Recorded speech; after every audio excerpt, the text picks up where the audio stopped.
하나님의 말씀은 마태복음 22장 14절입니다. 청함을 받은 자는 많되 택함을 입은 자는 적으니라. 아멘. 하나님은 청함을 받은 자는 많지만은 택함을 받은 자는 적다라고 말씀하십니다. 그 이유는 믿음을 온전히 가지고 예수께 반응하지 않기 때문에 그렇습니다. 예수를 통해서 예수 앞에서 철저하게 회개하고 믿음을 갖고 예수가 하나님이고 하나님의 아들이라고 하는 믿음과 메시아 그리스도라고 하는 믿음, 구원자라고 하는 그 믿음이 있어야 됩니다. 그리고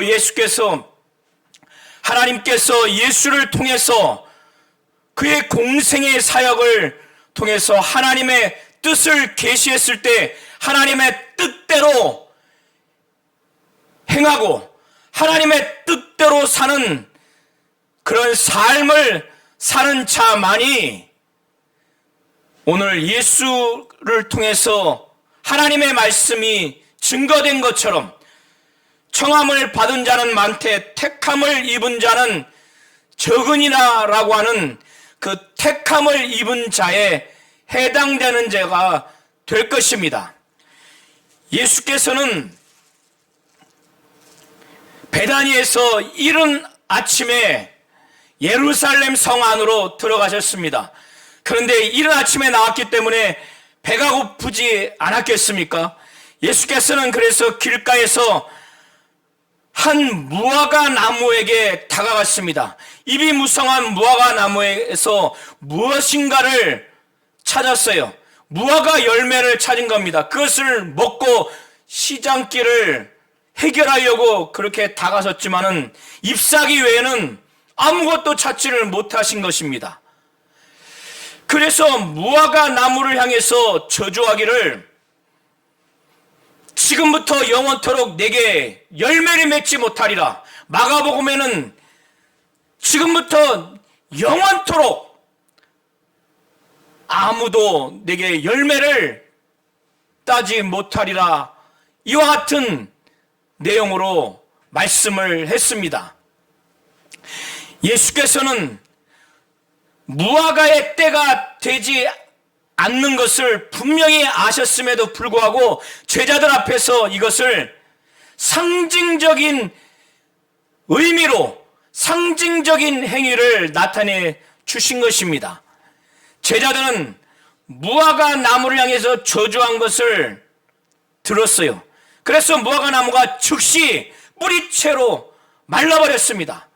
마가복음에는 베드로가 예수를 향해서 이 무화과 나무가 뿌리채 메마른 것을 표현을 했습니다. 제자들이 어찌하여 이 무화과 나무가 말랐나이까? 구약의 선지자들은 이사야나 엘리야나 예레미야나 이 선지자들은 이스라엘 그 국가의 운명에 대한 하나님의 예언을 상징적인 행위로 하나님의 예언을 나타내는 경우가 많습니다. 이것처럼 예수께서 지금 잎이 무성한 열매가 없는 무화과를 향해서 저주한 이 행동을 제자들 앞에서 이걸 보였는데 이것은 예수께서 배고프시기 때문에 화가 나서 짜증나서 무화과 나무에게 저주한 것이 아니라 이것은 상징적인 행위를 한 것입니다. 하나님의 그 뜻을 상징적인 행위로 나타낸 것입니다. 그것은 잎이 무성하고 열매가 없는 무화과를 향해서 저주한 것처럼 유대교 또 유대 종교 지도자들 예루살렘 성전에서 운영되는 제사 제도가 하나님의 뜻대로 열매 맺지 못하기 때문에 그 대상들을 향해서 심판하는 것을 상징적으로 나타나는 행위입니다.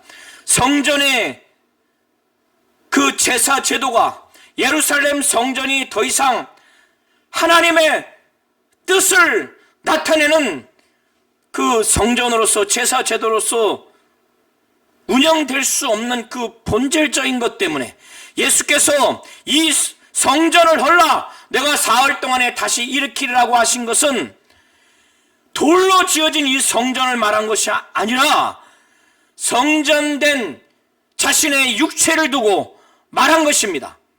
이제 구약의 예루살렘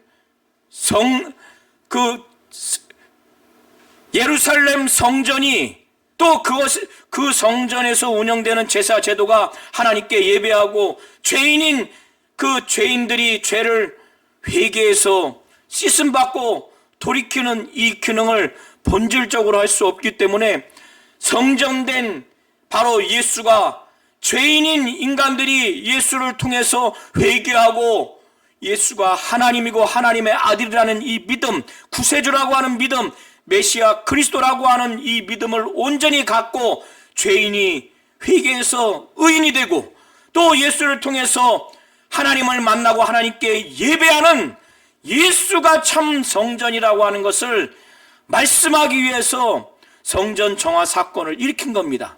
그래서 그 성전 안에서 소와 양을 내쫓고 비둘기 파는 자들의 의자를 엎고 환전상에 그 상을 엎어버리고 돈을 쏟아부은 겁니다.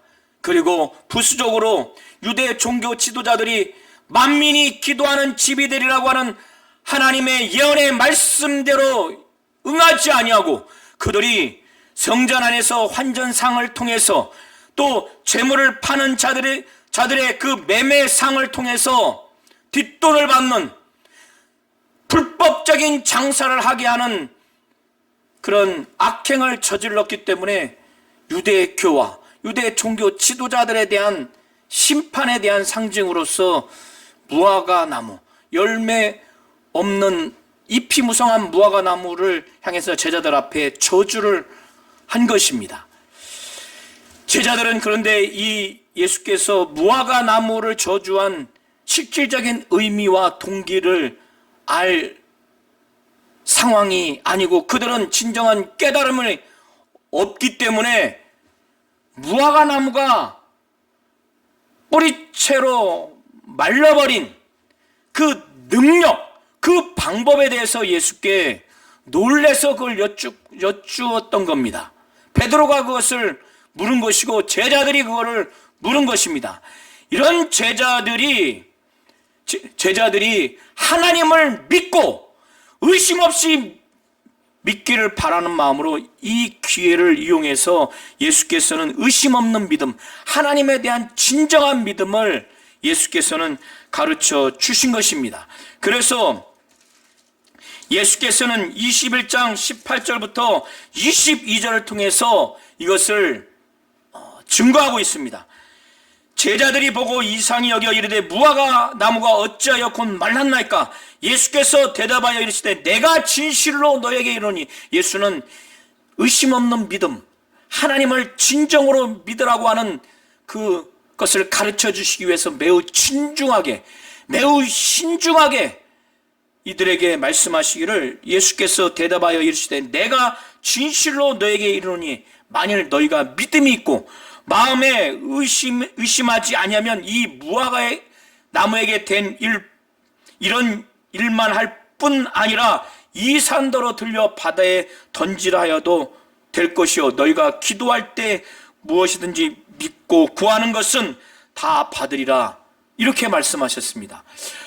무화과 나무가 순식간에 뿌리로부터 마른 이 사건도 놀라운데 제자들에게 너희들이 믿고 마음에 의심하지 않으면 이 무화과에게 이 나타난 이런 일뿐만 아니라 시온산 내지는 감람산을 향해서 바다에 던지우라 이렇게 말했을 때 그것을 마음에 의심하지 아니하고 그걸 그대로 이루어질 줄 믿으면 그대로 될 것이라는 이 말씀까지 하셨습니다. 이 엄청난 믿음의 결과가 날 것이라고 이렇게 말씀한 겁니다. 그러시면서 마가복음에는 너희가 기도할 때 그 기도하는 바를 의심하지 아니하고 그걸 그대로 이루어질 줄 믿으면 그걸 그대로 되리라고.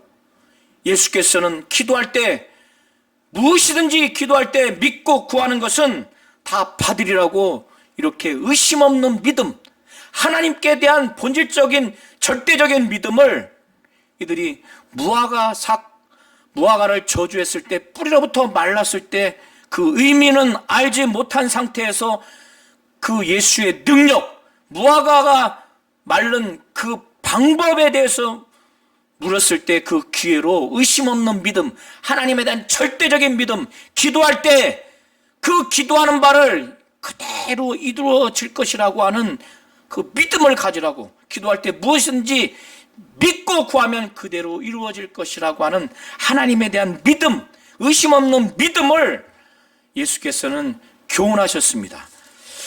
예수께서는 성전 안에서 앞을 보지 못하는 자들을 눈뜨게 하고 다리를 저는 자들을 치유했습니다.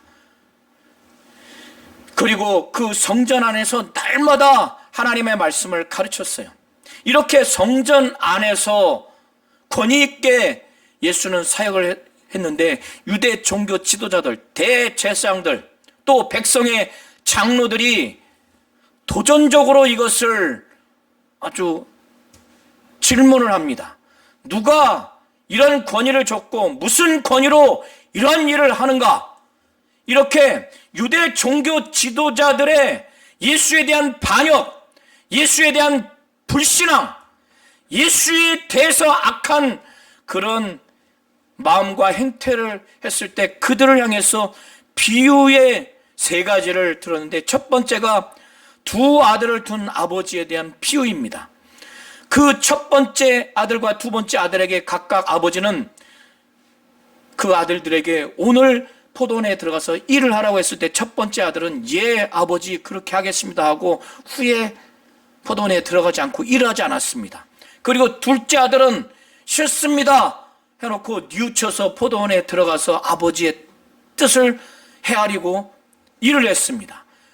예수께서는 이 두 아들 중에 누가 아버지의 뜻대로 행하느냐 했을 때 이 비유의 실질적인 의미는 유대 종교 지도자들이 첫째 아들이라는 겁니다. 둘째 아들이 세리와 창녀라고 말씀한 거예요. 하나님의 뜻대로 행한 자는 유대 종교 지도자들이 아니라 세리와 창녀들이라는 거예요. 왜 그런가 하면 그들은, 유대 종교 지도자들은 하나님의 뜻이 담겨있는 하나님의 말씀을 증거했고 침례 사역을 한 침례 요한을 믿지 않았지만은 세리와 창녀들은 요한을 믿고 침례받고 회개하고 돌이켰기 때문에 예수는 이거를 각인시켜주기 위해서 비유를 튼 겁니다. 유대 종교 지도자들은 율법을 받아서 하나님의 뜻이 담겨있는 율법을 그들이 형식적으로 받아서 하나님의 뜻대로 사는 것 같았지만은 정작 침례 요한을 통해서 하나님의 뜻에 불순종한 것이 그대로 드러났고, 율법과 거의 무관한 삶을 살았던 세리들과 창녀들은 하나님 뜻에 불순종한 삶을 살았지만은 침례 요한을 통해서 하나님의 뜻에 순종해서 하나님 아버지의 뜻대로 회개하고 침례 요한을 믿고 예수께로 완전히 나아갈 수 있는 그런 상태가 됐기 때문에 두 아들을 둔 이 아버지의 비유는 이것을 말하고자 하는 것입니다. 그때 유대 종교 지도자들에게는 하늘나라를 못 들어간다고, 세리와 창녀들이 하나님의 나라에 먼저 들어간다고, 이것은 비교급이 아니라 그들만이 들어간다라고 이렇게 말씀을 하셨고, 두 번째 비유, 포도원의 주인이 악한 농부에게 포도원을 맡겼을 때 그 종들을 순차적으로 보냈고 마지막에 사랑하는 아들을 보냈지만은 그 악한 농부들은 첫 번째 그룹의 종들과 두 번째 그룹의 종들을 각각 죽이고 또 돌로 치고 심히 때렸습니다. 그러나 주인은 선함을 기대하고 자비를 기대해서 내 아들은 존대하리라 보냈지만은 상속자라고 알아보고 그들이 포도원 밖에 내쫓아서 죽였습니다. 그때 이 유대 종교 지도자들에게 물었어요. 이 포도원 주인이 이 농부들에게 어떻게 대해야 되느냐. 그랬을 때 이 악한 자들을 진멸하고 제때에 소출을 줄 농부들에게 이것을 새로 줄지니다. 그런 후에 예수께서는 이 상황을 염두에 두고 시편 118편의 말씀을 인용하면서 유대 종교 지도자들이, 유대인들이 예수를 반역하고 예수에 대해서 불순종하게 불신앙적으로 되었다는 것을 말씀하시는데, 건축자들이 쓸모없는 돌이라고 버렸던 돌이 모퉁이 돌이 됐다고, 집에 있어서 가장 귀중한 돌이 됐다고 하는 이 말씀을 유대 종교 지도자들이, 유대인들이 예수를 배격하고 반역하고 핍박하고 저주하고 그렇게 죽이는 그런 행태에 그것을 적용하시는 말씀을 하셨습니다. 그래서 이 돌 위에 떨어지는 자는 깨지겠고, 이 돌이 그 사람 위에 떨어지면 가루로 만들어서 흩트러 버린다고 하는 그런 말씀을 하셨습니다.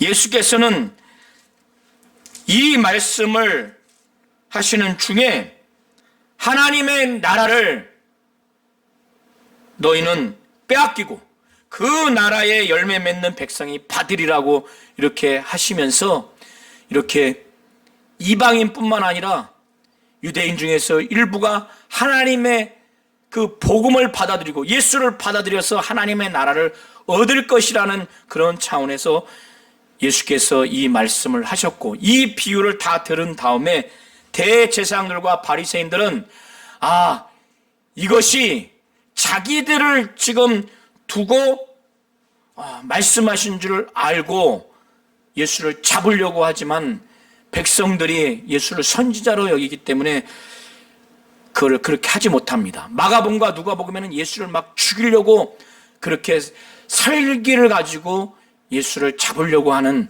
그런 내용으로 기록되어 있습니다. 이렇게 예수를 잡으려고, 예수를 죽이려고 이렇게 하는 유대 종교 지도자들을 향해서 이제 세 번째 다시 비유로 말씀을 하시는데, 이것은 임금이 자기 아들의 혼인 잔치를 베풀어서 그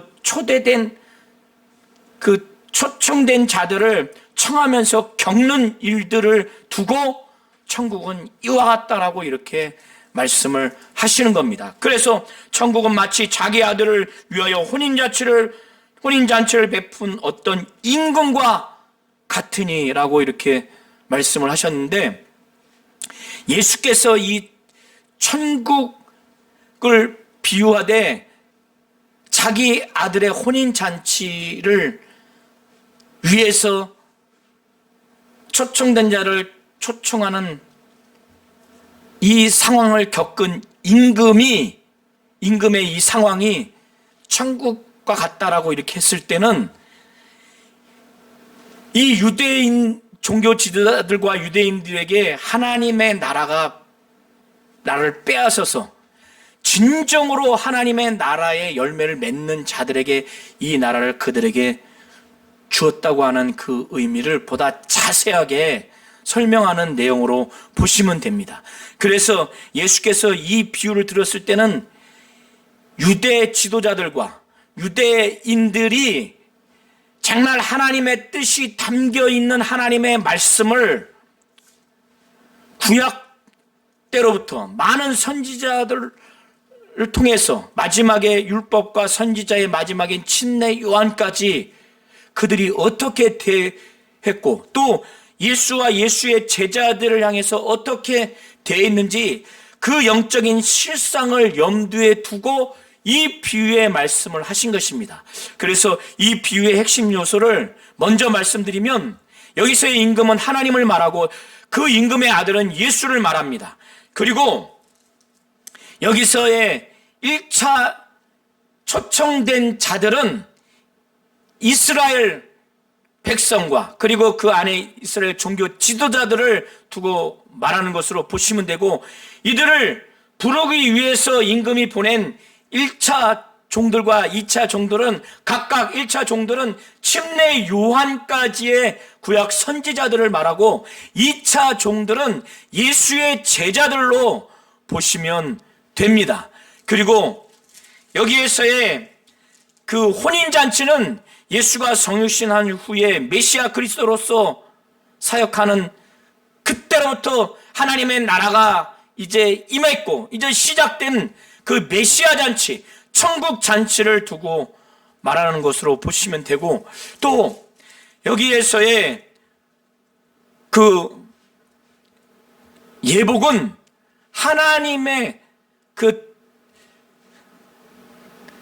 예수를 통해서 철저하게 회개하고 예수를 통해서 믿음을 얻고, 예수가 하나님이고 하나님의 아들이라고 하는 믿음과 예수가 메시아라고 하는 믿음과 예수를 통해서 또 성경을 통해서 하나님의 뜻이 전달됐을 때, 특별히 예수의 공생의 사역을 통해서 하나님의 뜻이 전달됐을 때, 예수의 말씀 사역과 치유 사역을 통해서 하나님의 뜻이 전달됐을 때 그 뜻대로 행하는 행위와 그 뜻대로 행하는 삶을 두고 말하는 것으로 보시면 됩니다. 그래서 이것이 계시록 19장 7절과 8절에 세마포 옷으로 표현되어 있는 것이 여기에도 적용될 수 있다라고 보시면 됩니다. 그때 세마포 옷은 성도의 옳은 행실인데 이것은 도덕적인 것을 말하는 것이 아닙니다.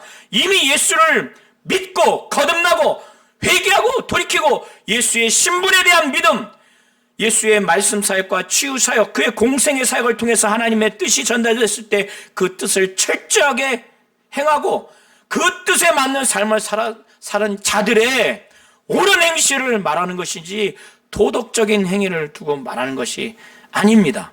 그리고 여기에서의 비유에서의 사화는 천사들을 말하고 바깥 어두운 데는 지옥을 두고 말하는 것으로 보시면 됩니다. 그래서 예수께서 비유로 말씀하시기를, 하나님은 이스라엘 민족을 이미 모세 언약과 아브라함 언약과 이삭 다윗의 언약 또 야곱의 언약을 통해서 이스라엘 민족을 특별히 불러서 그들에게 언약을 세웠고, 그래서 언약 백성입니다. 그들만은 특별하게 율법을 주셨고 또 언약을 했기 때문에 하나님의 말씀이 먼저 그들에게 전달됐고, 그래서 그들을 하나님 백성 삼았고 하나님의 나라에 먼저 들어갈 수 있는 특권을 그들에게 주었습니다. 그런 그들에게 이미 하나님의 뜻이 담겨있는 말씀을 그들에게 들려주고 그들에게 하나님 나라에 들어갈 수 있도록 선지자들을 통해서 회개를 선포하게 하고, 정말 그 말씀을 들어서 돌이키면 하나님의 백성, 하나님의 나라에 들어갈 수 있는 그러한 특별한 하나님은 은혜를 베풀어 주셨습니다. 이것이 지금 오늘 비유를 통해서 종들을 통해서 1차 종들을 통해서 이 혼인잔치에 오라고 그렇게 보냈는데 그들이 오기를 싫어했습니다. 유대인의 그 결혼은 하루 동안 진행되는 것이 아니라 여러 날 동안 진행되기 때문에 결혼잔치에 초청될 사람들에게 먼저 초청을 먼저 합니다. 올 수 있는지 또 가능한지. 그런 다음에 이 결혼잔치가 다 준비가 되면 그 다음에 이제 혼인잔치에 오도록 초청을 합니다. 그래서 지금 이 종들을 보내서 그 청한 사람들을 혼인잔치에 오라고 한 겁니다. 이것은 침례 요한까지의 구약 선지자를 통해서 끊임없이 하나님의 뜻이 담겨있는 말씀을 그들에게 먼저 주셔서 이미 그들은 언약을 맺은 백성이기 때문에 하나님 백성을 삼아서 먼저 하나님의 나라에 들어가도록 그렇게 회개하도록 그렇게 했는데 그들이 그것을 침례 요한까지 거부한 겁니다. 그래서 비유로 오기를 싫어한 거예요. 그러나 하나님은 선하시고 자비가 많으시고 모세와 아브람과 이삭과 또 야곱과 다윗을 통해서 언약을 했기 때문에 그들에게 특별한 은혜를 베풀어서 먼저 그들에게 하나님은 하나님의 뜻이 담겨있는 말씀을 통해서 그들이 말씀을 듣고 하나님의 나라에 들어가도록 했는데 침례 요한까지 거절을 한 겁니다. 2차 종들은 이제 예수를 통해서 복음이 증거되고 이 예수의 제자들을 통해서 이 아들의 혼인잔치에 참여하도록 예수가 메시아요 그리스도이기 때문에 메시아 잔치에 참여하도록 그리고 전국적으로 저 하나님의 나라의 부활에서 하나님의 그 어린 양, 그 아들이 신랑이요 예수 신실하게 믿는 자들은 신부로서 그 혼인잔치에 들어가도록 하는 2차 종들을 향해서 그 혼인잔치에 진정으로 오도록 이 임금에 해당되는 하나님은 좌절하고 낙심하지 아니하고 그렇게 2차 종들을 보냅니다. 보내는데 그들의 반응은 어떻습니까? 그들이 1차 때는 무례했어요. 유대 사회에서는 임금이 초청된 자들에게 초청을 했는데 오지 않으면 모욕감을 느낍니다. 왕의 위엄에 아주 치명상을 얻는 거예요. 그거를 견뎌서 임금은 2차 종들을 보냅니다.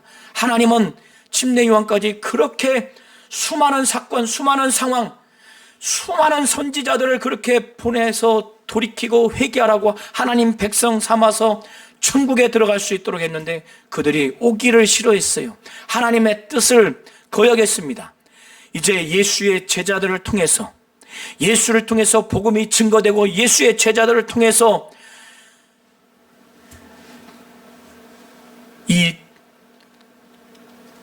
하나님의 아들 그의 혼인 잔치에 오도록 그렇게 했는데 그들의 반응은 돌아보지도 않고 한 사람은 자기 밭으로 한 사람은 자기 사업으로 가고 더 악한 자들은 그 남은 자들을 잡아 모욕하고 죽여버렸습니다. 예수의 제자들이 대부분 순교당하죠. 예수도 그들은 이후에 죽을 것입니다. 이렇게 악행을 하니 임금은 어떻습니까? 자기 아들의 혼인잔치에 참여하라고 종들을 보냈는데 죽여버렸으니 얼마나 모욕을 당합니까? 얼마나 분노가 일어납니까? 그래서 군대를 보내서 자기 종을 죽인 그 사람들과 그 사람들이 살았던 성을 죽이고 그 성을 다 불살라버립니다. 이것은 이 비유의 말씀을 쓴 후에 몇십 년 후에 예루살렘은 함락을 당합니다. 예루살렘 성전은 파괴당합니다. 이 예언이 그대로 이루어지게 됩니다. 이 정도 됐기 때문에 임금은 이제 종들에게 말하기를 혼인잔치는 다 준비됐지만은 청한 사람이 합당하지 않다. 자격이 없다. 내 아들의 혼인잔치에 올 자격이 없다. 그러니 내거리에 가서 만나는 사람은 누구든지 혼인잔치에 청하여서 오라. 이렇게 요청을 합니다. 그래서 종들이 길에 나가서 악한 자나 선한 자나 만나는 자로 모두 데려왔어요. 악한 자든 선한 자든. 그래서 혼인잔치에 손님이 가득했습니다. 이 의미의 실상은 그렇게 1차 종들에 해당되는 침례 요한까지 수없이 선지자를 보냈건을 그들이 그것을 거부했습니다. 그 선지자들을 때로는 돌로 치고 죽이기도 하고 참으로 모욕적인 행동을 했죠. 그런 다음에 2차 종들을 보냈음에도 불구하고 그들이 자기들의 가치, 자기들이 소중하다고 생각하는 그것만에 몰입했어요. 밭으로 가고 자기 사업 때문에 혼인잔치에 가지 아니하고, 그리고 더 악한 자들은 그 종들을 능욕하고 죽여버렸습니다. 그러니까 이 제자들은 이제 이 종들에 해당되는 이 제자들은 이제 그 유대인들 중에서 진정으로 예수 믿을 만한 자들, 또 이방인들을 향해서 이제 이 천국잔치에 들어오도록 이제 복음을 그렇게 증거하라고, 또 그런 현상이 나타날 것이라고 하는 것을 예수께서 비유로 말씀을 하셨습니다. 그래서 혼인잔치에 다 들어온 겁니다. 악인이든 의인이든. 그래서 교회는 이런 자들로 가득 채워진 겁니다. 임금이 이제 혼인잔치에 초대된 사람들을 보려고 쭉 봤더니 예복을 입지 않은 어느 한 사람을 보게 된 겁니다. 이 당시에 혼인잔치에 예복을 입지 않고 온 것은 이 특별히 왕의 아들의 혼인잔치에 예복을 입고 오지 아니한 것은 이건 굉장한 모욕입니다. 이건 매우 합당치 않은 것입니다. 그래서 임금은 손님 중에서 그 한 사람에 대해서 묻기를 이르되, 친구여, 어찌하여 예복을 입지 않고 여기 들어왔느냐 하니 그가 아무 말도 하지 못해요. 그래서 임금은 사환들에게 말하되 그 손발을 묶어 바깥 어두운 데 내 던지라. 거기서 슬피 울며 이를 갈게 되리라 하니라. 이것은 비유의 말씀인데 이러한 실상을 두고 말하는 겁니다. 교회 안에 악인이든 의인이든 다 들어왔어요. 이제 하나님의 나라가 이스라엘 민족에게서, 유대 종교 지도자들에게서 이제 하나님의 나라의 열매를 맺을 만한 일부 유대인들과 이방인들에게 이것이 넘어간 것입니다. 왜 넘어갔는지 우리 성도님들이 이것을 잘 보시기 바랍니다. 왜 넘어갔는지, 하나님의 뜻이 담겨 있는 하나님의 말씀을 가져온 선지자들을 박해하고 때리고 죽이기까지 하면서 하나님 뜻대로 하지 않았기 때문에 그들은 하나님의 나라에 들어갈 수 없는 자들이 됐고, 하나님의 나라가 아예 이스라엘 민족에게 보장됐던 특별한 은혜가 넘어가 버린 겁니다. 그런데 이것이 일부 유대인들과 이방인들에게 이제 넘어가 버린 거예요. 그런데 이들 가운데 일부 유대인 출신의 믿는 자들이 나오고 이방인 출신의 믿는 자들이 나왔지만은, 교회 안에 들어왔지만은 이들 가운데 예복을 입은 자와 예복을 입지 않은 자들이 나왔다는 거예요. 여기서의 예복은 아들의 혼인잔치에 합당한 예복이라는 거예요. 아들과 관련된 예복이라는 거예요. 그것은 아들의 혼인잔치, 이 땅에 뿐만 아니라 부활한 후에 하늘나라의 진정한 은인 양의 혼인잔치, 아들이 신랑이고 신부인 거룩한 성도들이 신부로서 합당한 그 혼인잔치에 걸맞는 옷이 아니라는 거예요. 예수와 관련된 것이 바로 이 예복인데, 예수 앞에 진정한 회개를 해야 되고, 그래서 예수를 확실히 믿어야 된다는 거예요. 예수가 하나님이고 하나님의 아들이라고 하는 이 믿음과 예수가 메시아 그리스도 구세주라고 하는 이 믿음이 있어야 되고, 이 예수의 신분과 그 예수의 그 사역에 대한 그 사역자로서의 신분을 믿어야 되고, 이 예수의 공생의 사역을 통해서 하나님의 뜻이 계시된 그 하나님의 뜻을 알고 믿어야 된다는 거예요. 그의 말씀 사역과 치유 사역을 통해서 하나님의 뜻이 계시됐기 때문에 그걸 이해하고 믿고 그것을 말과 마음으로만 믿는 것이 아니라 철저하게 하나님의 뜻대로 행하는 옳은 행위, 하나님의 뜻대로 사는, 순종하며 사는 그런 삶, 옳은 삶, 이것이 바로 예복인 겁니다. 이 예복을 갖춘 자만이 아들의 혼인잔치에 합당하다는 거예요.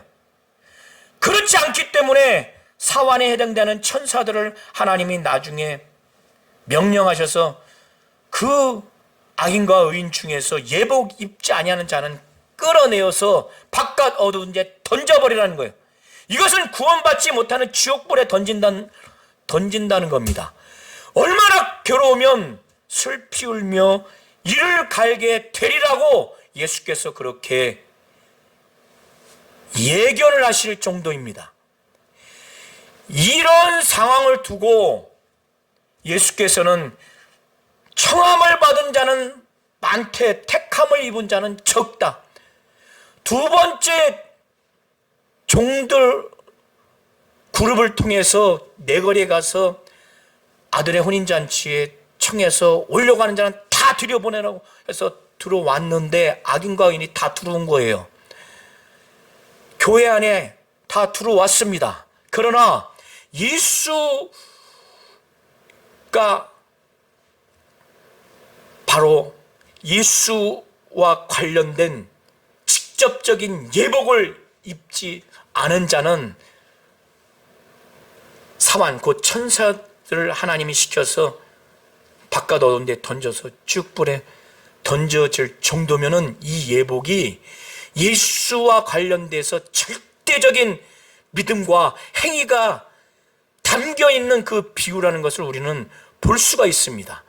그래서 슬피 울며 이를 갈미 있으리라. 예복을 입지 않는 자가 당할 그 저주를 이렇게까지 말씀했으면 이 예복은요, 도덕적인 옳은 행위를 말하는 게 아닙니다. 예수의 신분, 예수의 사역에 대한 그 절대적인 믿음, 예수가 하나님이고 하나님의 아들 메시아 그리스도 구세주라고 하는 믿음과 예수의 사역, 그 공생의 사역이 하나님의 뜻을 계시하고 하나님의 그 뜻이 담겨있는 말씀 사역과 치유 사역을 통해서 그 뜻을 완전히 이해하고 순종하는 행위, 복종하는 행위, 순종과 복종하는 삶을 살았을 때 이것이 바로 성도의 옳은 행위, 성도의 옳은 삶이라는 거예요. 그렇기 때문에 이런 자들이 천국에 들어가서 하나님이 세마포, 성도들의 옳은 행실에 해당되는 것을 입혀주는 겁니다. 이렇게 두 번째 그룹인 그 종들, 곧 제자들을 통해서 복음 전파를 통해서 선교를 통해서 교회 안에 많은 자들이 들어와서 청함을 받은 자는 많지만은 택함을 입은 자는 적다고 예수께서 이렇게 말씀하신 것입니다. 이건 너무나 당연한 거예요. 이건 너무나 정말 당연한 겁니다. 이건 예정론을 말하는 게 아닙니다. 구원받을 자와 구원받지 못할 자가 미리 정해졌다고 하는 그 택함을 받은 자가 적다고 이걸 말하는 게 아닙니다.